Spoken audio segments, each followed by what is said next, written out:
अब जब कोवैक्सीन यानी कि कोरोना की वैक्सीन का मानव परीक्षण शुरू हो चुका है, तब ये लाजमी है कि परीक्षण के बाद इसका वितरण कैसे होगा और क्या सबको आसानी से ये वैक्सीन मिल पाएगी। दूसरे विश्व युद्ध के दौरान दुनिया की बस एक उम्मीद थी कि ये कब खत्म होगा।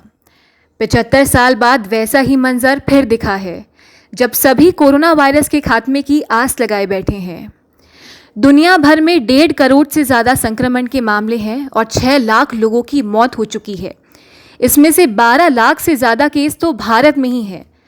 तो जाहिर सी बात है कि सबकी निगाहें कोरोना वायरस की वैक्सीन पर है, जिसे भारत समेत कई देश बनाने की कोशिश में हैं। दर्जनों क्लिनिकल ट्रायल हो रहे हैं और कुछ देशों में ये ट्रायल दूसरे फेज में भी पहुंच चुके हैं। काफ़ी को उम्मीद है कि साल के अंत तक एक वैक्सीन तैयार हो सकती है, लेकिन अगर ये वैक्सीन बन भी गई तो दुनिया के हर कोने तक कैसे पहुंच सकेगी? क्या इस वैक्सीन पर अमेरिका, ब्रिटेन और चीन जैसे देशों का ही पहला हक होगा? कोरोना वैक्सीन का इंतजार कब खत्म होगा और किन मरीजों को सबसे पहले मिलेगी? इस वायरस के कहर ने अमीर, गरीब, कमज़ोर, ताकतवर सभी के मन में डर और संशय पैदा कर रखा है। वैक्सीन नेशनलिज्म ने डर और आकांक्षाओं को बढ़ावा दिया है। अमेरिका 2 बार साफ इशारा कर चुका है कि अपने देश में किसी भी वैक्सीन बनने की सूरत में पहले उसकी प्राथमिकता अमेरिकी नागरिकों तक पहुंचाने की होगी। रूस जैसे देश ने भी अप्रत्यक्ष रूप से इस तरह के इशारे दिए हैं। अपने देशों में प्राथमिकता देने की नीति को वैक्सीन नेशनलिज्म या वैक्सीन राष्ट्रवाद बताया जा रहा है। ऐसी मिसालें पहले भी दिखी हैं। H1N1 संकट के दौरान 2009 में ऑस्ट्रेलिया ने बायोटेक उत्पादन करने वाली कंपनी CSL से कहा था कि स्थानीय पूर्ति होने के बाद ही वैक्सीन अमेरिका भेजी जा सकेगी। इन हालातों में चिंता न सिर्फ गरीब और पिछड़े देशों में है, बल्कि उनमें भी है जहां कई वैक्सीन के ट्रायल किए जा रहे हैं। Indian council of medical research के पूर्व महानिदेशक प्रोफेसर NK गांगुली को लगता है कि भारत को भी पूरी तरह निश्चिंत नहीं बैठना चाहिए। आज की तारीख में सभी के मन में यही सवाल है कि वैक्सीन कब और कैसे मिलेगी। सवाल ये भी है कि वैक्सीन इजाद करने वाले का उस पर कितना नियंत्रण होगा। ग्लोबल इंटेलेक्चुअल प्रॉपर्टी राइट के तहत वैक्सीन बनाने वाले को 14 साल तक डिज़ाइन और 20 साल तक पेटेंट का अधिकार मिलता है। लेकिन इस महामारी के प्रकोप को देखते हुए सरकारें अनिवार्य लाइसेंसिंग का जरिया भी अपना रही हैं, ताकि कोई थर्ड पार्टी इसे बना सके।